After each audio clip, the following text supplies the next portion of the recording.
नमस्कार दोस्तों, आपका हमारे चैनल में स्वागत है।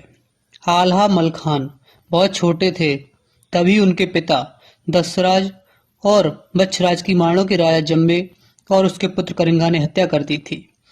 जब जम्बे ने दशराज और बच्छराज को मारा था तब ऊदल पैदा भी नहीं हुए थे। वह अपनी माता देवी के गर्भ में थे। जम्बे ने दशराज और बच्छराज को सोते समय रात को बंदी बनाया था, क्योंकि आल्हा ऊदल की तरह उनके पिता व चाचा भी बहुत बहादुर थे। उनको युद्ध में हराना बहुत मुश्किल था। ऊदल जब 12 वर्ष के थे तब माहिल मामा ने उनको बताया कि उनके पिता को माणों के राजा जम्बे ने मार दिया था। माहिल ने कहा, इतने ही बहादुर हो तो अपने बाप का बदला क्यों नहीं ले लेते।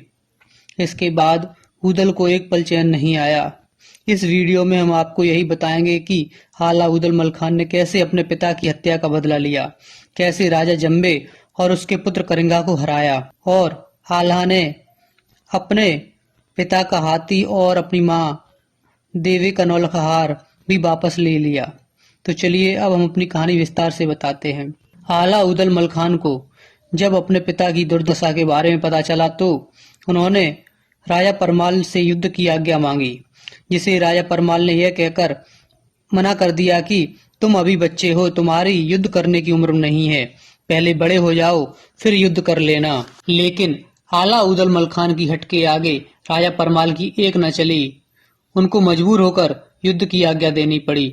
इसके बाद सभी बनाफर, जिसमें आल्हा मलखान, धांधु, ढेवा, सुलखान तथा चंदेल राजा परमाल के पुत्र ब्रह्मजित, राजा परमाल के बनारस के जागीरदार ताला सैयद, सेना तैयार कर युद्ध को तैयार हो जाते हैं। युद्ध पर जाने से पहले ये सभी अपने गुरु के पास जाते हैं और विजय का आशीर्वाद लेते हैं। फिर माणोगढ़ की ओर कूच कर देते हैं। आल्हा ऊदल की मां देवे भी अपनी सेना के साथ जाती हैं। चलते चलते ये सभी नर्मदा नदी के किनारे पहुंचते हैं। नर्मदा के दूसरी ओर माणों का राज्य था।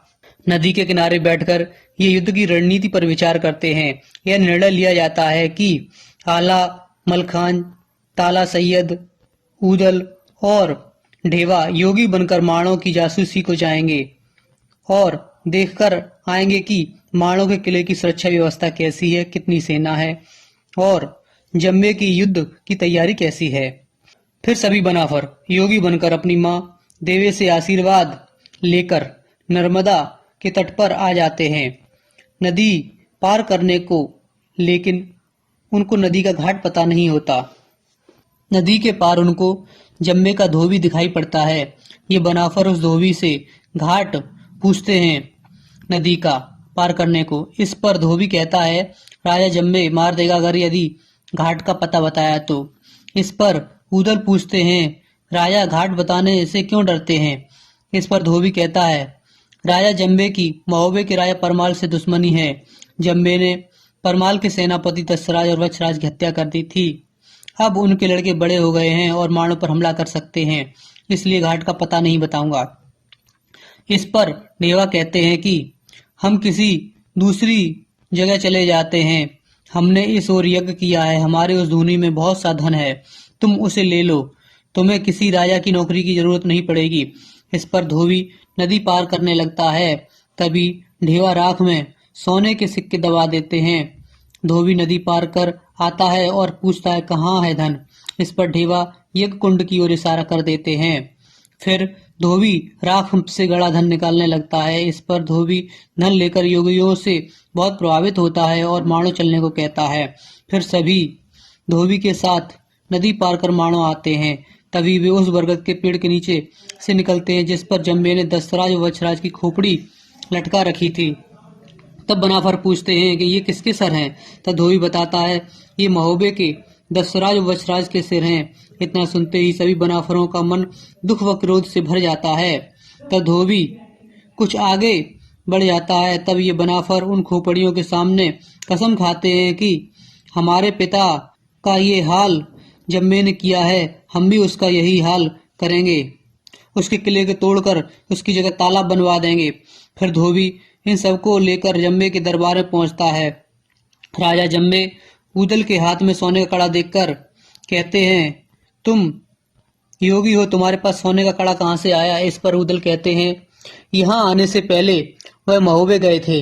महोबे की रानी मल्ला ने उन्हें ये सोने का कड़ा दिया। इस पर राजा जम्बे कहते हैं कि महोबे का हाल बताओ। इस पर उदल कहते हैं, राजा परमाल अपनी सेना में सैनिकों की भर्ती कर रहे हैं। इस पर राजा जम्बे घबरा जाते हैं। तो उदल कहते हैं, राजा डरो मत, हम गुरु गोरखनाथ के शिष्य हैं। अगर कोई राजा तुम्हारे राज्य पर हमला करता है तो हम उसे हरा देंगे, तुम्हें जीत दिला देंगे। इस पर राजा जम्बे खुश हो जाता है और इन योगियों को भोजन कराने को रनवास में ले जाता है। जब ये योगी भोजन कर रहे होते हैं तभी राजा जम्बे की पुत्री बिजमा आती है और योगी बने उदल को पहचान लेती है, क्योंकि बिजमा और उदल पहले ही एक दूसरे से मिल चुके थे। बिजमा और उदल की पहली मुलाकात राजा माहिल के पुत्र अभय के विवाह के समय हुई थी, जब बनाफर बराती बनकर अभय के विवाह समारोह में शामिल हुए थे। तब बिजमा अपनी माँ से कहती है, ये छोटे वाला योगी बहुत जानकार लगता है, मैं इससे कुछ पूछना चाहती हूँ। इस पर बिजमा योगी बने उदल को अपने साथ ले जाती है और फिर जाकर उदल से पूछती है, बता उदल, योगी क्यों बने हो, क्यों आए हो यहाँ? इस पर उदल कहते हैं, मैं उदल नहीं हूँ। लेकिन बिजमा कहती हैं, अगर तुम उदल नहीं हो तो ये तुम्हारे माथे पर निशान कैसे पड़ा जो मेरे कंगन से अभय की शादी में बना था? लेकिन उदल फिर भी खुद को उदल मानने से इनकार कर देते हैं। इस पर बिजमा कहती हैं, उदल, जब से हमारी मुलाकात हुई है मैं तुमसे प्रेम करती हूँ, तुम्हें अपना पति मान चुकी हूँ, मैं तुमसे ही विवाह करूंगी। अगर तुमसे विवाह नहीं हुआ तो मैं मर जाऊंगी। फिर उदल को भरोसा हो जाता है कि बिजमा सच बोल रही है। तब उदल बताते हैं सारी बात। उदल बताते हैं कि वह योगी बनकर क्यों आए हैं। उदल बताते हैं, हम तुम्हारे पिता व भाई करिंगा से अपने पिता का बदला लेने आए हैं। फिर उदल कहते हैं, अगर युद्ध में हमारी जीत हुई तो बिजमा मैं तुमसे विवाह कर लूंगा। तब बिजमा कहती हैं, यही बात गंगा की कसम खाकर कहो। तब उदल गंगा की कसम खाकर कहते हैं, यदि हम जीते तो मैं तुमसे विवाह कर लूंगा। तब बिजमा कहती हैं, मैं जैसा कहूँ वैसा करना, तो जीत तुम्हारी ही होगी। तब बिजमा कहती हैं, मेरा भाई महादेव का भक्त है, उसे महादेव का वरदान प्राप्त है, उसे सिर्फ गर्दन मरोड़कर मारा जा सकता है। माणों का किला कांच के गारे से बना हुआ है, किले में आग लगवा देना, और ये किला बबरी वन से घिरा हुआ है, तुम बबरी वन को कटवा देना, फिर तुम्हारी जीत निश्चित है। फिर उदल माणों का भेद लेकर सभी बनाफरों के पास जाते हैं। फिर बनाफर महल से निकलकर अपने शिविर में आ जाते हैं। फिर अगले दिन ये माणों पर हमला कर देते हैं। ये सबसे पहले बबरी वन कटवाते हैं तो जम्बे का छोटा लड़का इनसे युद्ध को आता है। तब उदल और जम्बे के छोटे लड़के में युद्ध होता है। इस युद्ध में उदल जम्बे के लड़के को मार देते हैं। जब ये समाचार करिंगा तक पहुंचता है तो करिंगा हाथी पर सवार होकर युद्ध करने आता है। इस हाथी का नाम पश्चावत था, जो आलाह के पिता दसराज का था, जिसे करिंगा ने महोबे पर लूट के समय लूट लिया था। फिर आला और करिंगा में युद्ध होता है। इस युद्ध में करिंगा भी कम नहीं पड़ता। तब उदल बताते हैं, इसे गर्दन मरोड़कर मारा जा सकता है। तब आला ऐसा ही करते हैं और करिंगा पर जीत हासिल करते हैं।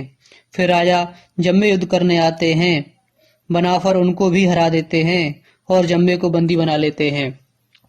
फिर बनाफर जम्बे के किले में आग लगवा देते हैं और जम्बे के साथ भी वही व्यवहार करते हैं जो जम्बे ने आला उदल के पिता दसराज व चाचा बछराज के साथ किया था। जब बनाफर युद्ध जीत जाते हैं तब उदल बिजमा को बुलाते हैं और सभी से कहते हैं कि मैंने जम्बे की पुत्री बिजमा को विवाह का वचन दिया है, मैं इसी से विवाह करूंगा।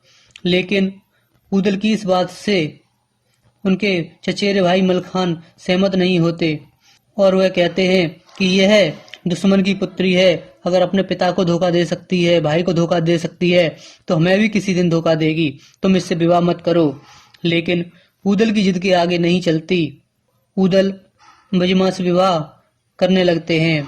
तभी मलखान बिजमा को तलवार से मारकर घायल कर देते हैं। तब बिजमा मलखान को श्राप देती है, जिस तरह मैं अकेली रह गई तब तुमने मुझे मारा है, तुम्हारी मृत्यु भी तभी होगी जब तुम अकेले पड़ जाओगे, तुम्हारी सहायता को तुम्हारा कोई भी नहीं होगा। जब बिजमा प्राण त्याग रही होती है तब उदल की आंखों में आंसू भर आते हैं। उदल को रोता देखकर बिजमा कहती है, मैं फिर से जन्म लेकर तुमसे मिलने आऊंगी, तुम मेरा इंतजार करना। उदल भी बिजमा को वचन देते हैं कि जब तक तुम नहीं आओगी किसी और से विवाह नहीं करूंगा। फिर बिजमा प्राण त्याग देती है। फिर सभी बनाफरमानों की लड़ाई जीतकर महोबे आ जाते हैं। फिर राजा परमाल और रानी मलना महल में उत्सव मनाते हैं। इस तरह आला उदल ने अपने पिता की मृत्यु का बदला माणों के राजा जम्बे से लिया था। अगर आपको ये वीडियो पसंद आए तो लाइक करें, शेयर करें और हमारे चैनल को सब्सक्राइब करें। साथ ही बेल आइकन पर क्लिक जरूर करें जिससे हमारी लेटेस्ट वीडियो की नोटिफिकेशन आपको मिलती रहे। Thanks for watching. धन्यवाद दोस्तों।